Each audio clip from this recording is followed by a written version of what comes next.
is a fantastic unit for Space Marines. The reason that she wasn't in my army until now is because last year I played about 30 games of good old fashioned Black Templars Righteous Crusade, and I've kind of burnt myself out on close combat focused Space Marines. So now I'm kind of getting into a little bit more vehicles, a little bit more shooting, a little bit more infiltration. And for that, I'm taking out this assassin as a top unit. And I kind of finished building a lot of my close combat focused Space Marines, so now I want to work on the infiltration Space Marines, the Bobo stuff. Although, to be fair, I mentioned shooting. I do kind of want two 10-man squads of Reavers, which are essentially just close combat focused Phobos units, but I'm working on some interesting stuff for my Space Marines. And speaking of shooting, I gotta work on Calidus's guns and weapons. Her guns and weapons are almost good. Like, they're objectively good, but she can't ever be in close combat. She does have a rule where somehow at the end of my opponent's turn, if she's in close combat, she can walk out of that close combat. Good rule. I can't envision a fight where she doesn't die.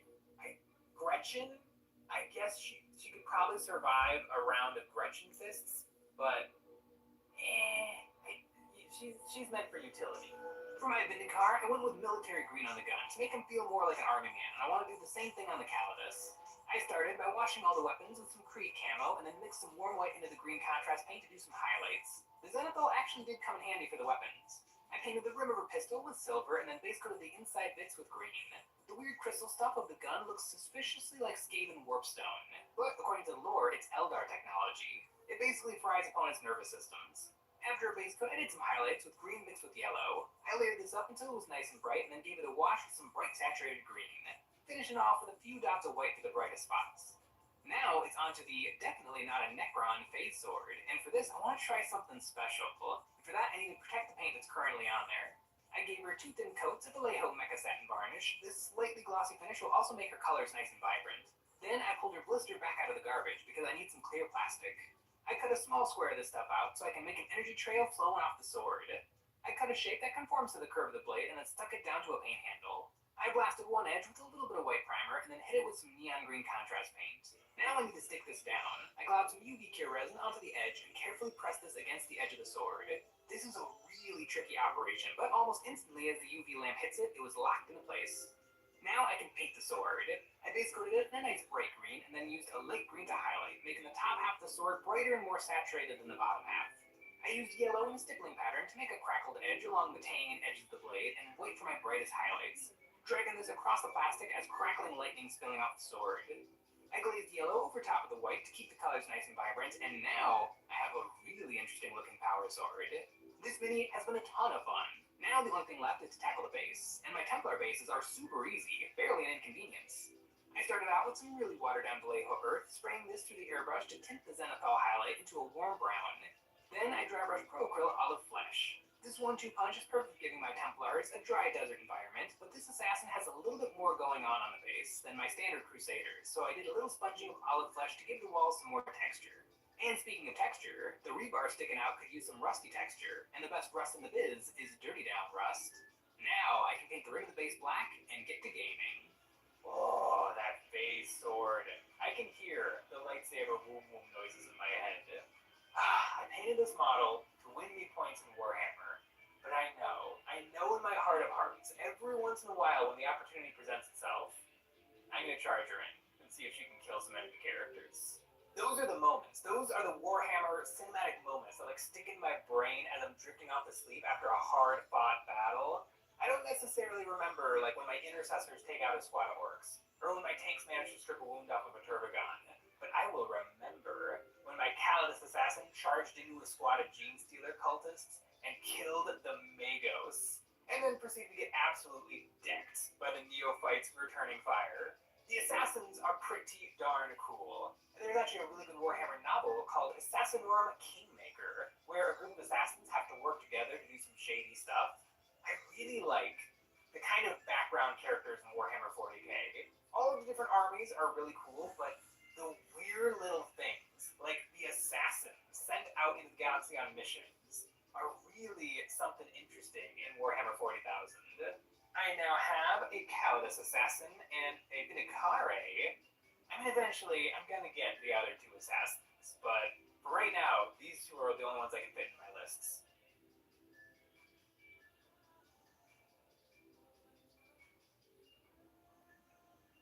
The Army Painter is coming out with a new product, Masterclass John Blanche, a series of colors curated by the artist John Blanche himself, one of the most important figures in the world of Warhammer. His super interesting surrealist style is kind of what crafted the look of Warhammer 40,000. I've certainly been inspired by his work a lot. In fact, last year I bought this displate. This is the God Emperor atop his golden throne. And I don't know if the story is true, but I saw it on Reddit once. They quoted John Blanche as saying that this depiction of the Emperor, the most famous depiction, is actually a lie. The Emperor's essence is just hidden somewhere in the machine. And this skeletal figure atop a golden throne is actually a facade used to propagandize to the Imperium. And that idea is so grim, dark, and nasty, and so perfectly Warhammer that I really hope it's true. If you look at this painting, you see a lot of red, yellow, black, white, no blues, no greens, not a lot of color, but a lot of the colors that are there. And it all works together to tell a very interesting and unique story. Sometimes this is called the Zorn palette. Artist Anders Zorn was famous for using a limited palette to paint portraits to make them have a really different style and mood to other paintings of the time. I think the colors he used were cadmium red, titanium white, ivory black, and ochre yellow.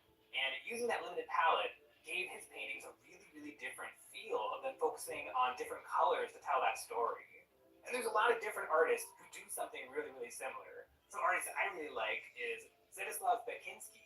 He creates these giant, like overpowering monuments and structures using just a few really dominant colors, often red and yellow, to make these really, really elaborate and surreal structures that are frightening to look at. And another artist I really admire is Wayne Barlow, who takes the same sort of style, but in a much more realistic but still surrealist way to create really interesting creatures. He worked on the Harry Potter movies as creature designer and the Avatar films, and has created thousands of illustrations of some of the funkiest creatures you've ever seen. And of course, John Blanche and his original surreal characters are so powerful and captivating that even though they inspired miniatures, which are by definition literal, like a miniature is a hard-edged thing, we still kind of see that it's an interpretation of his original work. And so I'm really excited to give these paints a try and see if I can take a little bit of that magic that is in that color palette and in that original style and put it onto the hard edge miniature. I want to see what happens. These paint sets come in volume 1 and volume 2. I've already taken a peek and prepped these. I have a system for dropper bottles. For opaque colors, I put a drop paint onto the little flat part at the top so I can see the color easily in my Lazy Susan paint organizer. And for washes and speed paints, I prime the caps white and paint the entire cap. For volume 1, the Zorn palette exists, although the red is a speed paint red, a transparent red, which will be a little tricky. There's also a dark blue, a dark green, and a dark brown, which is interesting, 2 washes, a black and a red brown, and a reddish gold, which is a very unique collection of colors. To try them out, I'm thinking there's no better test model than a classic Intercessor Space Marine. This is essentially a blank canvas to see what these paints can do. I find it really, really, really interesting that the John Blanche artwork that's so weird and wacky and eccentric, dare I say funky, is the inspiration behind Warhammer 40,000. Because when I take a look at the Space Marine, he's pretty normal, he's pretty literal, he's pretty symmetrical, but there is something there that does harken back to the frenetic energy of those original illustrations. And I wonder if that's why Warhammer 40,000 is so enduring. I'm going to use these colors and see if I can bring a little bit of the energy from those original illustrations onto a Space Marine. And I'm going to use volume 1. There's 2 different sets with 2 different sets of colors, and I'm not sure why. So I'm going to use volume 1 for the Space Marine, and I'm going to give volume 2 a try a little later. And before I try to paint a Zorn Space Marine, I want to tell you about today's sponsor. How many nights have you spent staring at the Warhammer store on your boring web browser and felt yourself asking, what if? Well, then the new Opera One R2 browser is here to fix that. There are so many features in this browser, it's hard to pick a favorite. There's the in-browser music and video player, perfect for playing playing music and video from Spotify or YouTube integrated directly through your browser. There are themes letting you customize your windows to have animated backgrounds, custom colors, sounds, and more. And you can change every little aspect from intensity, modes, and more. If you're the type of person who loves multitasking, you'll love the built-in split screen feature from the Opera One R2 browser, letting you seamlessly view multiple things in browser by simply dragging and dropping. And speaking of tabs, juggling lots of tabs, Opera One R2 makes it easy with tab traces that highlight your last visited tab, making it easy to identify which tab you came from at a glance. And speaking of breezes, the all-new Aria AI is integrated directly into the browser. Have a question? Ask away with whatever screen you're working on using Command/ or Control/ and typing away. With the click of a button, you can move the chat to the sidebar and keep the conversation going. And Aria is great for more than words. Image generation and recognition is baked into the feature, letting you create images with prompts or answering any question you have about a picture. Click on the link in the description to get yourself started with the Opera One R2 browser today. I have to real quick get this fella onto a bass, so I'm going to whip up a classic cork bass. I made up a little lip of cork to make this bass more dynamic, and I used some 1/8" cork to smooth the top and add a little bit more height. I glued down my marine, dirtying up the edge a little bit, using some of the scrap to add some more rocks. I sprinkled on some small pebbles and sand and locked it all down with some ultra-thin super glue. One challenge I'm going up against with this mini is how normal he is. Looking at the John Blanche artwork, his characters are very caricature-y. They have exaggerated details and expressions, which is going to be a challenge to work on a mini. I prepared my palette. The dark colors are really interesting. They are so dark and desaturated, I don't think I'll be able to brighten them up and have new colors on the mini. For the most part, I think this yellow and creamy white are going to be my go-tos, and I'm interested to see what these technical paints will do for the mini. I started with a black prime, spraying the mini with this brown color. Then I sprayed them half dark blue and half dark green with the airbrush. This will be my base. Now in terms of painting this marine, I have no idea. I've got some dark colors on there as my shadows, but in terms of painting this sucker, I just gotta go for it, because I couldn't possibly do it wrong. So I just gotta try. I started out mixing my yellow with brown to get an orangey color and started doing some sketchy highlighting. This looked really bright on the mini, but it's still a pretty dark color. I think I want to leave the shadows really dark, like the line work in John Blanche's illustrations. Then I mixed more yellow and started laying out some highlights right on top of the orange. I was being a little bit more sloppy than I usually would be. I want there to be some textury, brushy strokes visible on the mini. I tried mixing white into my dark colors to see if I could get a good shadow color, because they don't brighten very much, mostly just turning into a very gray version of their original color. I found mixing yellow made these colors into a green. Interesting, but I don't know if the mini is ready for these colors just yet. I used the creamy white color to do some bright highlights, and then glazed pure yellow over these patches to make some more saturated version of these colors. The yellow is looking good, but I'm not just painting an Imperial Fist, I'm painting a John Blanche Marine. I grabbed a red speed paint and tried throwing this onto the mini, and instantly it was working. My shadows are turning bloody and saturated. It's a really interesting look, and I don't think I would have tried it if I had an opaque red instead of a transparent red. After my red shadows, I did a few more layers of light yellow highlights, trying to learn these colors. I really like how they're working together. On the trim of the shoulder pad, I used the dark blue to make this into a checker pattern. This feels very blanchy, and it's something I haven't seen on Space Marines before. After an edge highlight of creamy yellow, this detail was looking straight out of the illustrations. I focused on his face and right arm, and went back and started the process for the rest of the mini, now that I know it works. Seeing more and more of him revealed this way kind of looks like he's stepping into the light, and more of his color and detail is becoming visible. Now I really want some red, and this is going to be tricky because I don't really have a red, I have a transparent red. I base coated his bolter, armor, left hand, shoulder shield, and left shoulder pad with this creamy white, and then laid down my red contrast. This got me to red, and now I'm feeling like this stuff should be checkerboard. I used the dark blue to sketch in these squares. I messed up a lot, and ended up finding that using the cream and black blue to sketch and then going over these spots at the end with contrast worked best.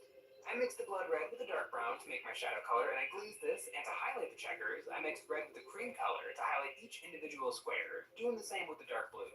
His left side is looking dapper. I went ahead and finished off the yellow with a few more highlights and shadows. There are still a few colors I haven't used yet. I put some more greens and golds onto the metal of his bolter and the pockets around his waist, and I threw a dark wash over some parts to make the recesses pure black. As an experiment, I put the light brown wash on my airbrush and sprayed this over the mini. It did nothing. But then I tried again with the red through the airbrush and sprayed this from below, and this worked really quickly to turn my shadows into saturated red recesses. He was feeling really close, but there's still not quite enough difference between the dark and the light, so I did some edge highlights using the cream color, doing some dots and lines to add in some more texture. Now that my marine is done, I finished off the base, slobbering on some of the dark colors, and then dry brushing the cream color, and then sloppily using the red to shade. I threw some yellow over the base to make the base look a little bit more consistent with the mini, and then I put down a lot of red. And now, my marine is done. There's something a little bland blanching about the Space Marine, I can be happy with this. I was really surprised to see blue, green, and brown on the palette, but it's a dark blue, green, brown. And so seeing them alongside the overpowering red and yellow, it definitely feels like it just kind of moderates those colors a little bit instead of adding new colors to the palettes. It definitely doesn't quite look like the illustrations, but I don't know how possible that really is. If you look at the John Blanche illustration of Jagatai Khan, his giant curvy sword, I don't think is literally meant to represent a sword that has like a 45-degree arc curve, but instead is implying movement with its shape. Similarly, the Primarch Rogel Dorn is not literally made of boxes, but those rectangular shapes to his silhouette implies his stoicism and strength. Similarly to how Jagatai Khan's illustration is made up of triangles to imply his movement. Those sorts of things that are available in illustration are a lot harder to pull off with a physical miniature, but it might not be impossible. I picked up this Age of Sigmar Mistress Varentai figure forever ago from the used shelf at my friendly local game store, mostly for the cat. This is a great cat, but I think there is something Blanchian about this weird old lady with a Phantom of the Opera mask. With just a little editing, I think it would make a great Inquisitor. The thing I noticed first about this mini is how fragile her little legs sticking out her big coat look, so I want to emphasize this. I started by giving her a really tall cork tower base. Then I glued her down and snipped off her legs. I drilled holes in her legs and added some pins to her ankles to lengthen her legs. Then I carefully cut away her walking stick musket thing so I can give her a more inquisitorial weapon. I found this Condemned Nor bolt pistol in the Sisters of Battle kits and pinned it on. Now she's got literal twig legs. I need to bulk them up just a little bit. I've been trying out this Tamiya epoxy putty. It's a little bit easier to work with than green stuff. I wrapped her ankles in this stuff and then used my sculpting tools to smooth them out. I found my ball-shaped tools worked best for pushing the excess putty to the edges where I could carve it off with my hobby knife. Success! She's got some weird legs now. To finish off the base, I glued on some skulls and sprinkled on some sand, locking it down with ultra-thin super glue. Now I have a properly weird mini to try these paints on, and it's good, because Volume 2 is really weird. I'm thinking about how I want to paint my Inquisitor. I gave her hilariously long legs to make her look a little bit more fragile. She's an Inquisitor, so she demands a lot of authority, but she is just a normal human, and so she's pretty wimpy. I'm thinking about how I can paint her up to reinforce those ideas. Also, looking at John Blanche Volume 2, the only light color is this red. There's no white. I didn't know what I'm going to do without a white paint. I was thinking of Xanathon, but that feels like cheating. These paints were selected for a reason, so I'm just going to see what happens. To take these colors for a spin, I started out base coating her cloak and socks with a dark red. Now, I could just highlight up to bright red, but I decided to go a different route. I started highlighting with the orangey brown color, doing a bunch of sketchy lines. Then I hit these areas with the red. I feel like the orange helps separate the red from the dark red in a really interesting way. I darkened my red paint and started doing some shading on the red parts. This darkening was tricky to do because I don't have a black paint. I have a black speed paint. Eventually, I switched to pure speed paint and forced in some shadows. And I reinforced the red highlights, doing a few more layers to get the cloak looking crispy. After that, I moved on to her face, and I don't have a beige color or even a tan, so I base coated her face with green, and then used the orangey brown to get this color as light as I could to do some highlights. For her pants, I wanted to try out this technical paint. This rusty orange has little particles in it, and I put on many layers of this until there was a fuzziness to her pants and shoes. Then I tried to highlight with the rusty color, which was hard to do because of the texture. On her furry coat, I threw a base coat of the darker green. This stood out nicely from her warm coat and face, and while I was staring at the mini, I wanted to see some color on the face so I could get a better picture. I slobbered the rusty technical paint over the face. This looked really saturated wet, but most of the vibrancy goes away when the paint dries, leaving behind a rusty tinge. I did many coats of this, and then tried thinning down some of the orangey brown color and adding flowite to make a wash. This didn't really work. There was too much texture between the cork, sand, and gritty paint for the color to flow into the recesses. I picked out the skulls with a little bit of highlighting and then used the black contrast paint to shade the bottom half of the face. And while I had this color, I threw it over the fur as well. I came back in with the rusty color, doing some dry brushing on the base, and I called it done. Then I used some greens to highlight the fur, and then a final highlight with the orangey brown. Looking at what's left on the mini, her hair, her glove, I decided to make these the same red as on her cloak. These details have a nice separation from the cloak, so I can make these red and still have a good silhouette. And you know what else has a good silhouette? That's right, our website. IansABattle.com is the place to find our merch, like our new Nick and Jay dice, and the best way to support us doing what we do with a membership. Each month, members will get a credit that they can use on our new monthly for any previous pack we have ever made. For the month of January, we made The Fall, Part 2, Guns, Big Guns. This set focuses on printable high-caliber ordnance ready to rock a battlefield. This This set features the enormous battle cannon, a building-sized gun encased in the Gothic shrine for sending 100-pound shells into orbit, the sun cannon, an energy turret for throwing hot balls of glowing energy across the landscape, and the humble field artillery for mopping up whatever's left. This set perfectly complements the fall buildings and is the second of 3 sets focused on getting a proper 40k board up and running as easily as possible. I put the silver paint over all my weapons, armor, and sword, and I used the black wash to shade these. I've got the model in a spot that I'm happy with it using this palette, but man, oh man, is it dark. I feel like if John Blanche painted this figure, he would put it in a black background just to try to get that red, because it's the most saturated color, just to be the thing that helps this model be a little bit legible. I think I'm not done with this figure. I am going to steal the yellow from the first set. I'm going to keep going. I threw this color onto my palette and instantly it was like a breath of fresh air. I can finally make things bright. I mixed this yellow with my red to make a bright orange and did some highlights on the red parts. Then I did some further highlights using the pure yellow and edge highlights everywhere on the mini. Her cloak, her hair, her socks, the fur. I even put this onto the base, highlighting the skulls and dragging a runny brush of this yellow over the ground to bring a pop of color onto the base. This mini really needed this, and it's yellow. With the colors from set 2, I'm still comfortably in the Zorn palette. Oh yeah, as soon as I got the yellow on the palette, instant game changer. As soon as I got it loaded up on my brush, I'm like, now I can do some serious damage. I really like how this figure turned out. I was not super happy with my sculpting on the legs, but now that it's painted up, it's hard to tell I did any editing to it. It really looks like it's supposed to have stilt-like legs. I am really happy with this weird little Inquisitor. It towers over this Space Marine. That is hilarious. Playing around in the Zorn palette has been a really interesting experiment. Knowing that I was going to run into those limitations on not being able to have basically any colors to work with, it made me make certain decisions that I definitely wouldn't ordinarily have. Now, in terms of, was this a success in achieving something Blanchian on the miniatures? I don't really know. It's so impossible to take something that is an illustration and then take something that is physical and combine them. I think I got pretty darn close. In terms of these paint sets, John Blanche Masterclass Volume 1 and 2, I think Volume 1 is desperately begging for a red paint and Volume 2 is desperately begging for a yellow paint, so you can really have that classic Zorn palette. I really did have a fun time painting in the John Blanche palette, and now that I've done it for like 10 hours, I just want to paint something blue. I want to do something else.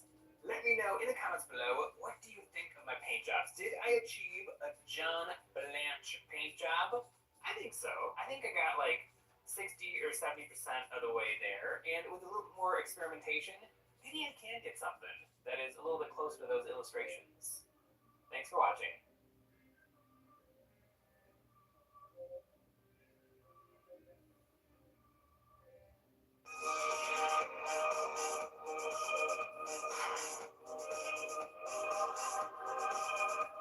Hey guys, Jay here. Welcome to Eons of Battle. I have assembled every single miniature I painted this year. I do this every single year, and the pile always astounds me. Although, this is the first year that the number, actually maybe last year, but it was tight, it was close. This year, all of these miniatures is 360.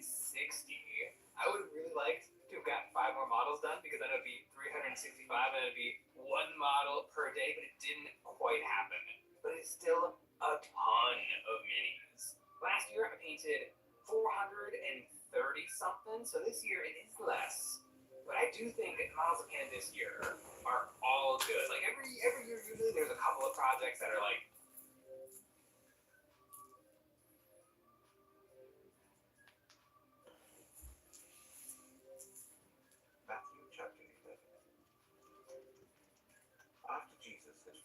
instructing his 12 disciples, he went out from there to teach and preach in the towns of Galilee. When John, who was in prison, heard about the deeds of the Messiah, he sent his disciples to ask him, "Are you the one who is to come, or should we expect someone else?"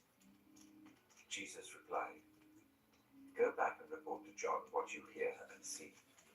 The blind receive sight, the lame walk, Those who have leprosy are cleansed, the deaf hear, the dead are raised, and the good news is proclaimed to the poor. Blessed is anyone who does not stumble on account of me.